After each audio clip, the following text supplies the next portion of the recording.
All right, welcome back to the channel. Today we're doing a video on the top 10 quirks, in my opinion, of the 2024 Nissan Ariya. This is an Engage Plus e-Force, meaning it's all-wheel drive. Um, and before I say that, this car has about 1,600 miles on it, and we've had it for about almost 3 months, and overall we love this car.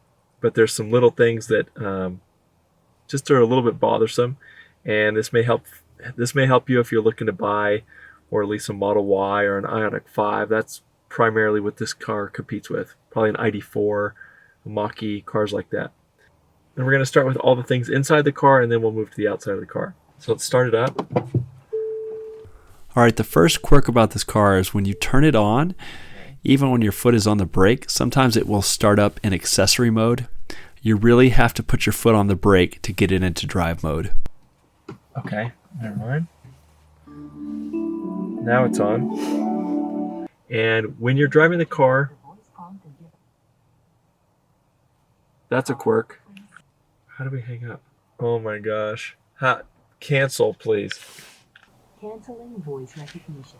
The other thing that happens occasionally is when your phone connects to Apple CarPlay, it'll sometimes just start playing music, like randomly. Those two are not on the list. The next is the infotainment system, the screens here.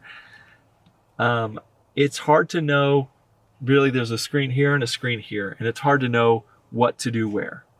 And I don't think that it was set up that well. I mean, for the most part, it works well, but we've noticed things like when you're trying to turn off the heads-up display, it's hard to find. Battery cooling, I think, is on this screen, whereas battery heating is on this screen. Stuff like that just doesn't make sense. So that's been really hard. The air conditioning is controlled. You can see here, it's got these buttons, and you can do it here.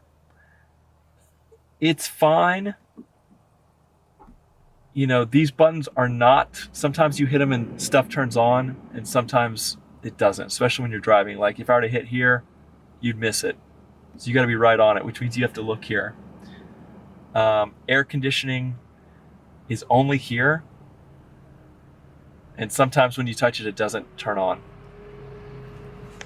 Heated steering wheel is no longer a button. You got to turn this, you got to hit it here. Yeah, so when this has been a little bit cumbersome, especially when you're driving, it's not the easiest to use, the air conditioning and the climate control. Oh, one other note on the climate control, it seems to not blow as hard or be as cold as our 2019 Leaf. And it seems to take a while to get cold. So just another quirk there.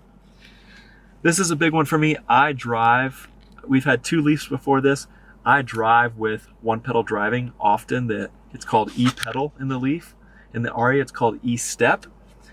And you can see it here. So 2 things with this. E-step, when you're using it, you actually still have to use the brake to come to a complete stop. It'll brake almost all the way, but it'll still crawl like 2 or 3 miles per hour. So you actually still have to use the brake with e-step, which I don't like. And the other thing that I don't like is the button being here. To turn this on, I can't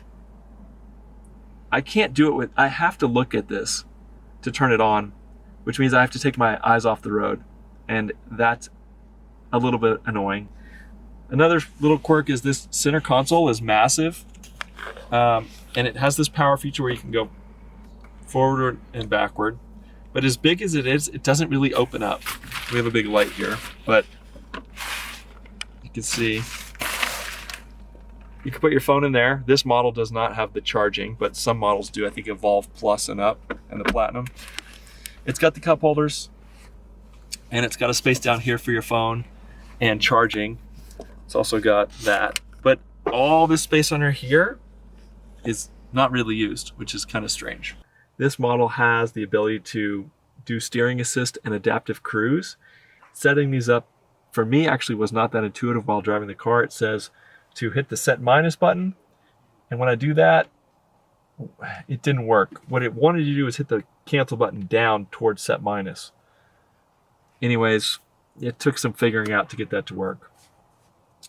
All right, so one other quirk with this car is it's actually really cool. You hold the unlock button the windows in the car will go down. I love that feature, but actually they won't go back up. There's no way to do it from the key fob. Not a big deal, just a quirk. And then the last thing is the range of this car and the aerodynamics, which are interrelated. The more aerodynamic the car is, the further it can go on a set, amount of battery charge. On this car, it has a massive battery pack, 87 kilowatt hours. The rated range for this car is only 272 miles.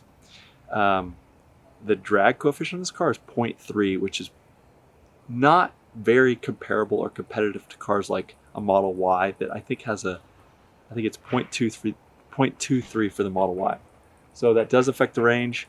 The efficiency of this car combined is about 92 mpge.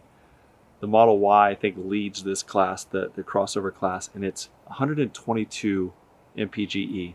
So to put that in perspective, the Model Y with this same battery pack would go about 360 miles. This one only it's rated for 272. All of that being said, all of these quirks, we love this car. We absolutely love this car, and this car leases in Colorado for about $200 per month. So that is a huge perk for the Ariya. All right, I hope this video is helpful if you're shopping for an Ariya, and see you next time. Thanks.